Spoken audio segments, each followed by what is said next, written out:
This is the Porsche Macan, but there's been a shift at the top for 2022. There's no more Macan Turbo. Now the GTS tops the ranks and inherits the big engine. So no longer is the GTS the, quote, sweet spot. Now it's the apex. So let's see what it's like to drive. First, some housekeeping here. It's my duty to tell you that this is technically my second go here in this Macan GTS.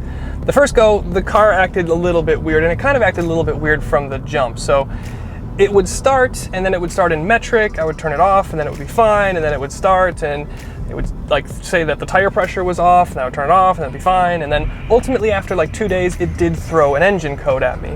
Now, Paulo checked the forums for me, and he said, okay, if you release the gas cap or open the gas cap and then close it up, the code will clear. This is like a known thing.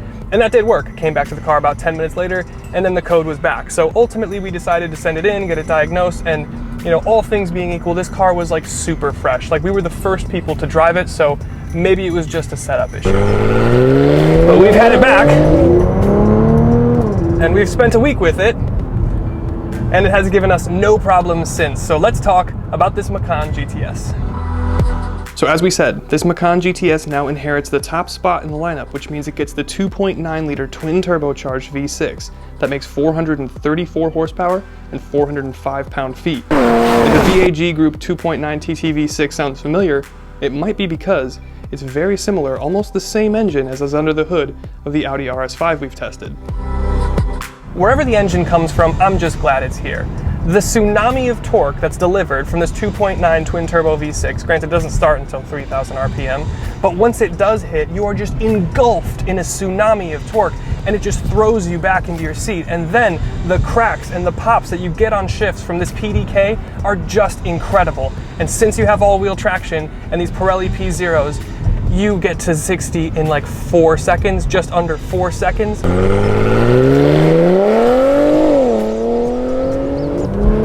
And if you know me, I don't really care about 0 to 60 times, horsepower numbers. What I care about is the drama, and this feels special. This is our first press car from Porsche, which means it's the first time we've gotten to spend an extended period of time with the car. And I'll be honest, I went into the week excited, but generally not really understanding the Porsche cult. And let me tell you, after a few days in this GTS, I'm starting to get it. This is their entry-level SUV, and it manages to feel so sharp, so nimble, and so much more special than I could have ever thought. And this is a Porsche, and more importantly, it's a GTS model, so it's way more than engine, power, and 0 to 60. The dynamics on this Macan have reset my expectation and the benchmark to which I will now judge future performance SUVs. The handling characteristics that you get from this thing are not what you'll get from something like an X3M Competition. They're not what you'll get from a GLC 63 AMG. And they're probably not what you'll get from the Stelvio QV. And Audi doesn't even have a dog in this fight. So there's so much sense of precision and connection here. The X3M is probably the next closest best thing, but even still, every time I head into a corner, in this thing, it just tells me that I can come in faster, I can dial in more steering, and that's because there's just so much front end, there's so much grip, the chassis is great, the steering feedback is phenomenal, and it's just good. It just is good. Of course, the dynamics is where you expect a Porsche vehicle to perform, especially one wearing green GTS letters. So how have they done it? Well, of course, it all starts with the MLB chassis. They've added bracing and rigidity built in, which allows the adaptive air suspension to do its job better. The dampers will soften and stiffen in accordance to whatever mode you're in, but they also change the rebound parameters to allow more or less travel, and since it's an air suspension, you have a greater degree of adjustability than a more traditional electronic damper. There's a double wishbone setup in the front, and a multi-link rear with the PASM, Porsche Active Suspension Management System, which means each individual wheel is being monitored and adapted in real time. There's also things like torque vectoring, an enhanced steering rack, and the 6-piston brakes up front, and super grippy Pirelli Pzero Corsa tires on all 4 corners. And without sounding like a broken record, this is the best handling SUV that I've ever driven, and would certainly put to shame a lot of mid-tier sports cars that we've tested here on the channel. But in fairness, every now and then, you're not on a racetrack, and you're not on a country road going 10 tenths. So what is this thing like to drive like a normal human being? We've tested a lot of high-performance versions of regular cars, and they almost always feel like they've gone too far and ruined the daily livable nature of the car. But there are two very clear exceptions. One is the 2022 Audi S8 we drove the other day, love that thing, and two is this Macan. I'm really surprised at how the Macan settles down when not in sport mode. The air suspension softens back really, really well. You still will get some thuds over some medium and larger road imperfections, but it's 21-inch wheels. I mean, come on, that's unavoidable with physics and just the construction of the wheel. And of course, the steering lightens up, but it never really loses the feedback that you want, especially from that front end. And then the PDK, it slows down and it smooths itself out a little bit.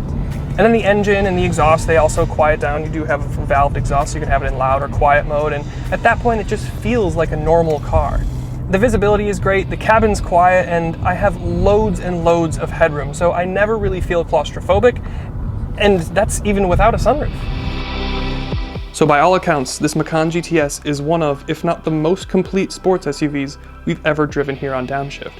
One of the most adept sports cars out there, while also being a comfortable and practical SUV package. And it looks pretty good too.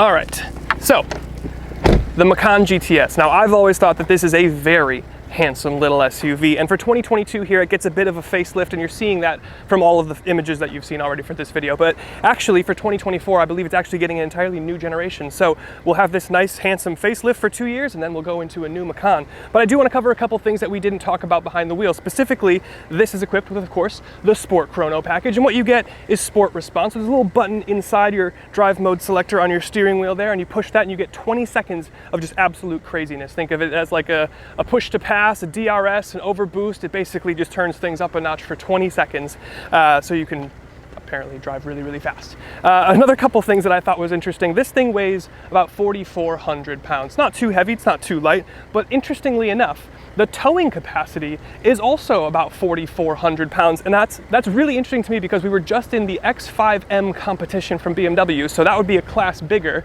like a Cayenne fighter, and that thing had a towing capacity of under a ton, under 2,000 pounds. So this thing, to bring over 2 tons, 4,000 pounds, that's pretty impressive. Also, fuel economy is about 19 mpg combined, if you care about that sort of thing. But let's talk about the way that this thing looks. Now, like we said, this being the facelift, you get an entirely revised front grille. Now, this blacked out, or I guess dark gray, black, whatever it is, it's specific to the GTS. So as we said, the GTS is now taking the place of the turbo at the top of the range. Of course, also have your 4-pointed Porsche headlights. You've got a lot of detail inside the headlight. It's really cool, the little attention to detail. You've got kind of like a lattice pattern down here. Of course, your front splitter, and then some pretty simple hood lines. I like the hood that comes up and it's got kind of the clamshell thing over the headlights. So you've got those little holes there.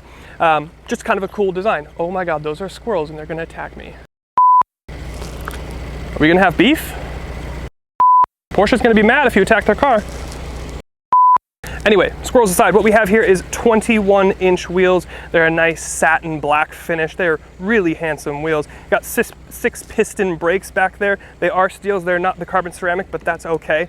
And then they're wrapped in Pirelli Pzero Corsa tires, I believe. And these things have just so much grip. We talked about it behind the wheel. There is just so much more that the front end can give on this car than you're expecting. You can always dial in just a little bit more steering. You can always take that corner just a little bit faster. So the limit of this car is higher than you think it is, which is just really rewarding behind the wheel. This thing, at its core, with the GTS, is such a good handler. Now, of course, down the side in the profile here, it's pretty simple. I do like the white paint that we have here. We have no sunroof, keep weight down, keep things rigid.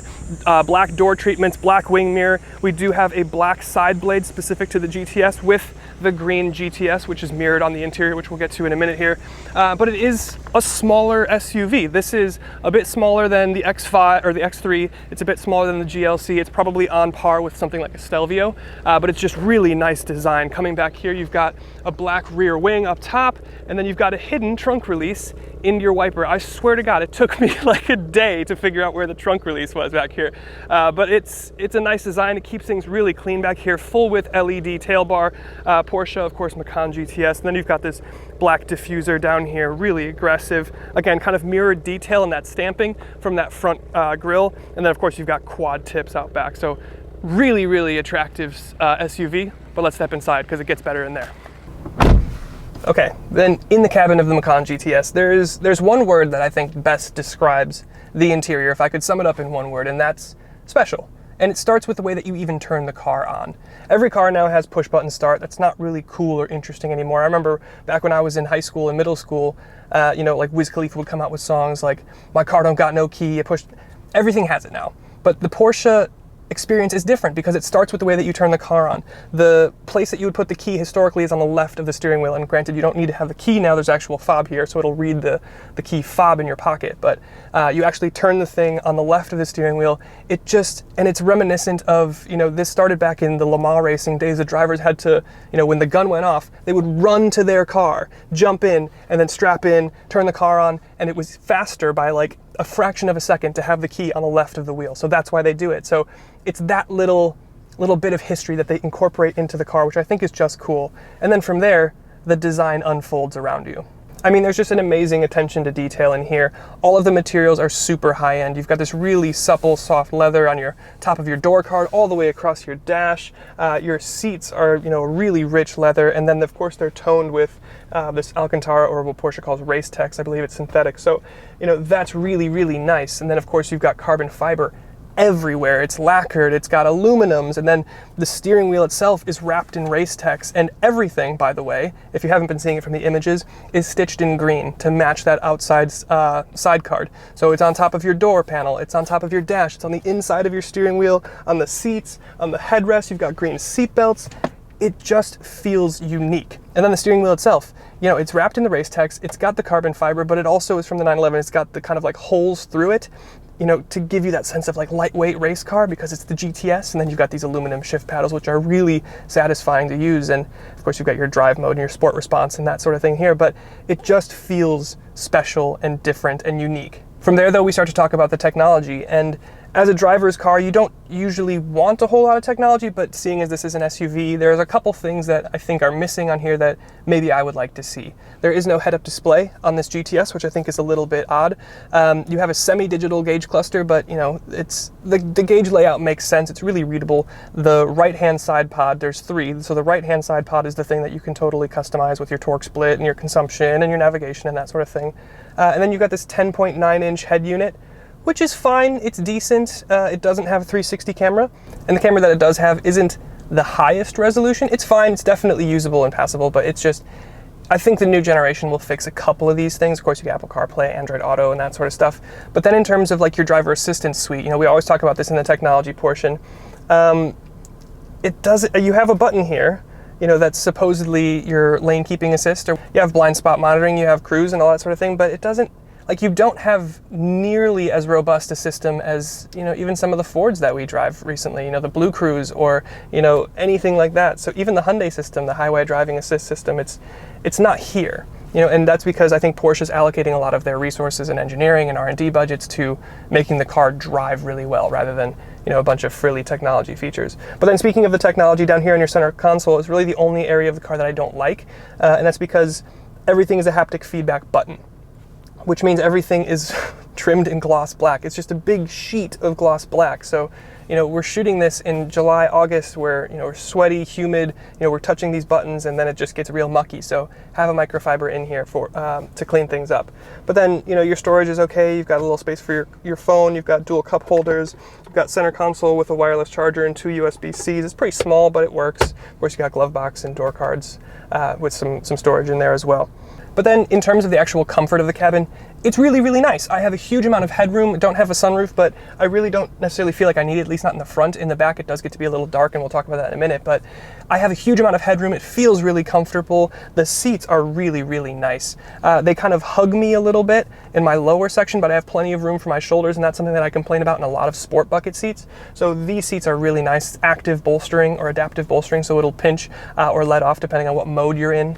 Really, really nice. The only thing that I don't like about these seats is the fact that you have heated seats, you have a heated steering wheel, and you don't have cooled seats. Again, in something nearing $100,000. So that's a little bit of a bummer. But then when we start to talk about the rear seats, again, they feel very special. A lot of the green trimming and the Alcantara and the, you know, all of the stitching and everything, that continues back there.